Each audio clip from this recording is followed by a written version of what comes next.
Panas-panas enaknya ya minum es ya. Minum es teh badan langsung seger. Tapi kamu tahu gak sih kalau ada es yang bukannya dingin tapi malah bisa kebakar. Es tapi kebakar coba. Es itu disebut metanahidrat dan bisa ditemukan dalam jumlah yang banyak di tempat-tempat bertekanan tinggi dan bersuhu rendah. Kayak di dasar lautan. Uniknya kalau dibakar dia tuh menghasilkan cukup banyak energi. Sehingga digadang-gadang bisa jadi sumber energi alternatif di masa depan. Masalahnya belum ada yang nemuin cara buat nambang tanpa nimbulin kerusakan lingkungan. Mungkin di masa depan kamu bisa jadi ilmuwan yang nemuin caranya. Nah, metanahidrat ini sebenarnya terdiri dari dua molekul yang berbeda. Dia itu molekul metana yang terjebak di dalam sangkar kristal yang terbentuk dari molekul-molekul air beku. Metana adalah salah satu senyawa yang paling sering dipelajarin dalam kimia. Padahal dia ini cuma terdiri dari dua unsur aja, karbon dan hidrogen. Nah, si karbonnya ini unsur yang cukup spesial karena bisa ngebentuk berjuta-juta macam senyawa hanya dengan beberapa unsur lainnya. Kenapa bisa gitu? Yuk kita bahas.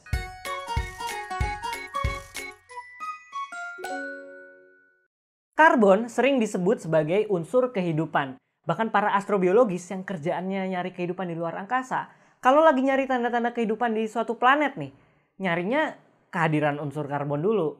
Zaman dulu nih, ilmuwan ngira kalau karbon itu cuma bisa dihasilkan oleh makhluk-makhluk hidup.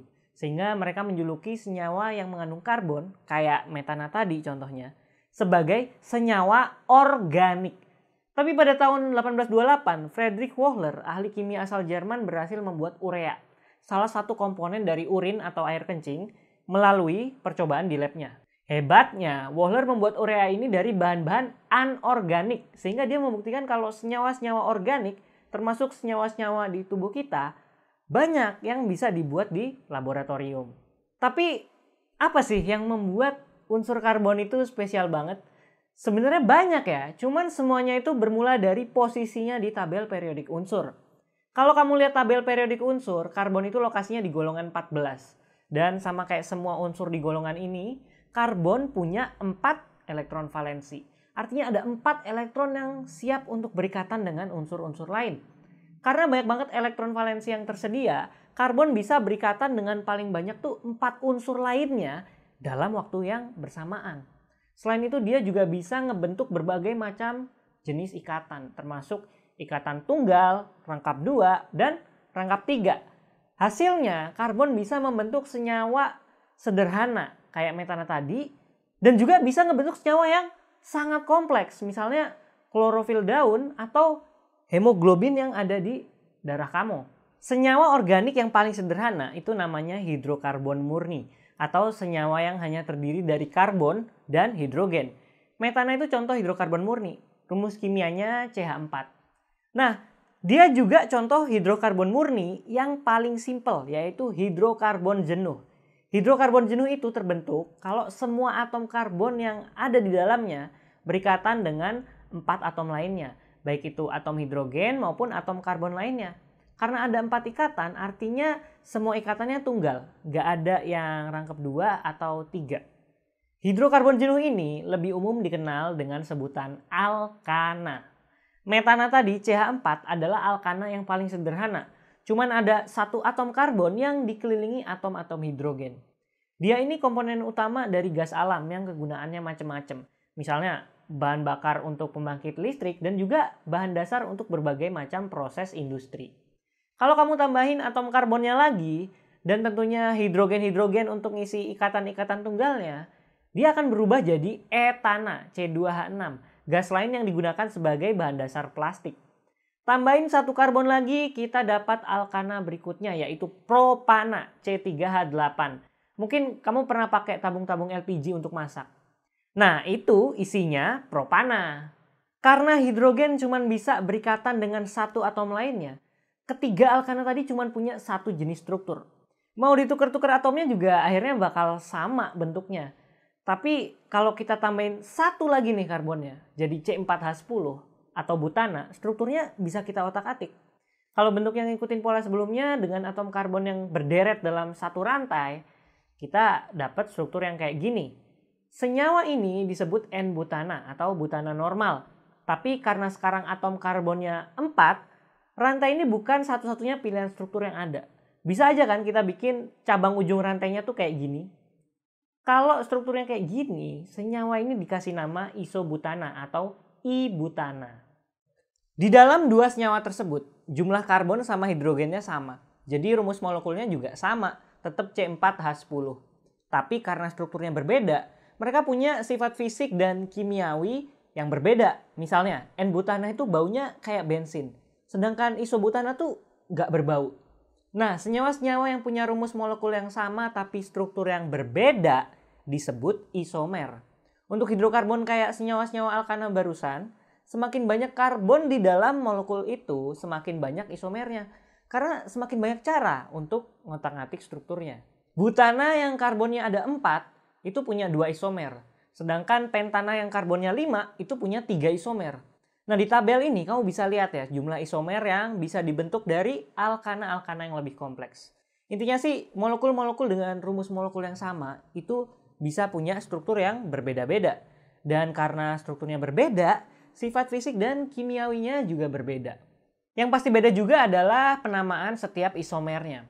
Dari tadi mungkin denger banyak banget ya nama-nama hidrokarbon kayak metana, etana, propana, butana. Nah sebenarnya nama-nama ini nggak sembarangan ngasihnya. Mirip kayak senyawa-senyawa lain di kimia, hidrokarbon juga punya pola penamaan yang khusus. Penamaan ini bisa dibagi jadi 3 bagian umum, yaitu prefiks atau awalan, sufiks atau akhiran, dan angka yang menunjukkan urutan karbon di rantai utamanya. Prefiks atau awalan menunjukkan jumlah atom karbon yang ada pada rantai utama atau cabang molekul tersebut. Dari alkana-alkana yang udah disebutin tadi, kalau ada met di awal suatu nama hidrokarbon, artinya kalau nggak rantai utamanya yang punya 1 atom karbon, ya salah satu cabangnya yang terdiri dari 1 atom karbon. Untuk contoh yang lainnya mirip. Et itu untuk 2 atom karbon, prop itu untuk 3 atom karbon, dan but itu untuk 4 atom karbon. Untuk sisanya itu kita ngambil dari geometri. Harus ingat-ingat ya bahasa Inggrisnya. Misalnya alkana yang punya 5 atom karbon itu pentana. Awalannya pen dari pentagon atau segi 5. Kalau 6 heksana, awalannya dari heksagon atau segi 6. Dan seterusnya ya. Nah, untuk sufiks atau akhiran itu sedikit lebih rumit, tapi kita mulai dari yang paling mudah ya. Nama untuk rantai utama dari suatu hidrokarbon, yaitu ana, ena, dan una. Dari tadi kita baru ngomongin hidrokarbon jenuh yang ikatan-ikatan di dalamnya cuma ada ikatan tunggal. Kalau untuk hidrokarbon jenuh itu akhirannya dikasih ana. Contohnya metana, etana, propana, dan butana kayak tadi. Nah kalau ada ikatan rangkap duanya kita kasih akhiran ena. Bukan karena dia ini rasanya enak ya, tapi karena dia itu udah bukan hidrokarbon jenuh lagi. Bukan lagi alkana tapi udah jadi alkena. Contohnya etena, propena, butena, dan pentena. Terus kalau ada ikatan rangkap 3, molekul itu punya akhiran una karena termasuk golongan alkuna. Etuna, propuna, butuna, pentuna, dan seterusnya. Jadi pokoknya urutannya ana, ena, una. Ikatan tunggal, rangkap 2, rangkap 3. Ana, ena, una. Nah itu rantai utamanya. Sekarang ke bagian selanjutnya yaitu nama-nama cabangnya. Tapi sebelum namain cabang-cabangnya ya kita harus tahu dulu kan. Mana yang cabang, mana yang rantai utama. Kalau untuk alkana, rantai utamanya itu rantai yang paling panjang pada struktur molekul itu. Coba lihat alkana berikut ini. Mungkin kelihatannya kayak ada 2 rantai karbon yang bersilangan gitu ya. Satu panjangnya 5 karbon, satu lagi panjangnya 4 karbon. Tapi kalau kita lihat dengan baik, sebenarnya rantai paling panjang itu ya 6 karbon. Jadi dia itu sebuah heksana. Terus ada 2 cabang yang masing-masing terdiri dari 1 atom karbon. Selain rantai utamanya, cabang-cabangnya juga dikasih nama. Kalau awalannya sama ya kayak tadi. Met, et, prop, but, dan seterusnya. Nah kalau cabangnya hanya terdiri dari atom karbon dan hidrogen, dia itu disebut gugus alkil. Sehingga akhirannya dikasih kata il. Jadi cabang dengan 1 atom karbon itu metil. 2 karbon itu etil, 3 karbon propil, terus butil, pentil, dan seterusnya. Gampang ya? Tapi itu belum cukup. Masih ingat kan selain awalan sama akhiran, di dalam penamaan hidrokarbon juga ada angka yang nunjukin urutan karbonnya. Nah angka ini gunanya untuk nunjukin suatu cabang itu nempelnya ke karbon yang mana di rantai utama hidrokarbon tersebut. Nah, nomorin karbon-karbon di rantai utamanya itu nggak bisa sembarangan ya. Nggak bisa semau-mau kita. Wih, karbon yang ini lucu nih. Kasih nomor 1 deh. Yang ini kelihatan smart. Kasih nomor 2. Nggak bisa gitu. Nomerinnya itu harus dari ujung ke ujung. Terus arahnya harus dibuat biar cabang-cabangnya dapat angka yang sekecil mungkin. Misalnya untuk heptana yang punya 1 cabang metil ini. Kalau penomorannya salah, kayak gini, cabangnya ada di atom nomor 5. Tapi kalau penomorannya benar, kayak gini cabangnya, ada di atom karbon nomor 3 ya. Karena yang harus diutamakan itu nomor yang kecil, jadi nama molekulnya itu 3 metil heptana. Tapi gimana kalau ada lebih dari 1 cabang?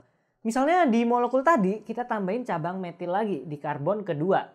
Nah, kalau ada 2 atau 3 cabang yang sama, kita tambahin awalan D atau tri ke awal nama cabangnya.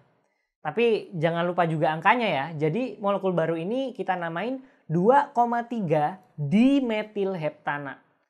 Nah, kalau yang ditambah itu jenis cabangnya beda, penamaannya nggak jauh beda kok. Kita tinggal tambahin aja nama sama nomor cabangnya.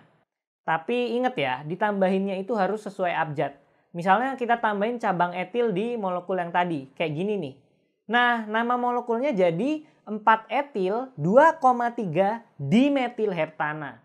Cabang etilnya ditulis sebelum cabang metilnya, karena sesuai abjad ya, E itu lebih dulu daripada M. Karena penamaannya ini super sistematis, jadi gampang buat kita ngegambarin struktur molekul alkana cuman dari namanya.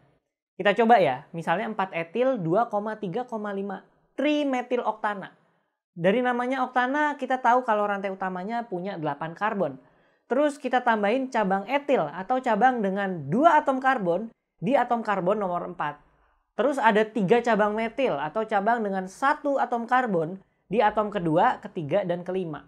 Oke, semua cabangnya udah. Terakhir tinggal gambarin atom-atom hidrogennya. Selesai deh. Asik kan? Sepintas penamaannya ini emang kayak ribet ya. Tapi rupanya bikin gampang pas kita mau gambarin strukturnya.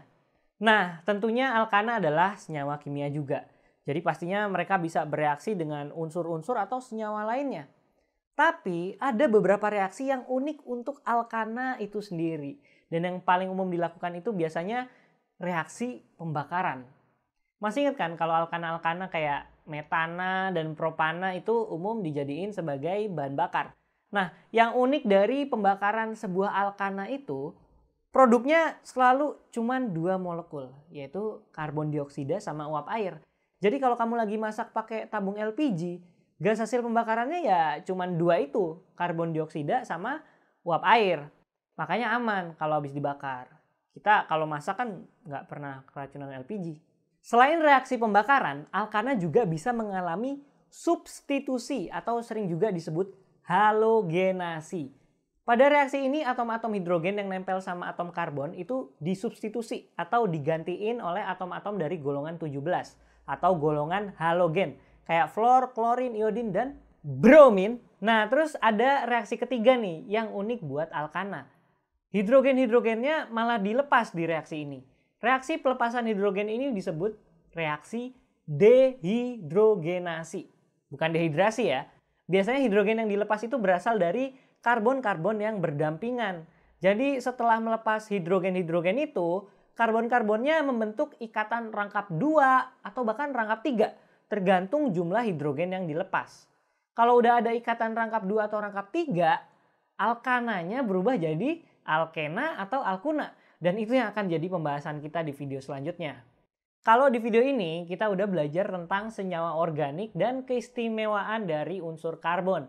Kita juga belajar tentang senyawa organik yang paling sederhana, yaitu hidrokarbon murni, khususnya hidrokarbon jenuh atau alkana. Terus kita juga belajar tentang isomer, penamaan-penamaan alkana, dan cara buat ngegambarin struktur alkana dari nama senyawanya.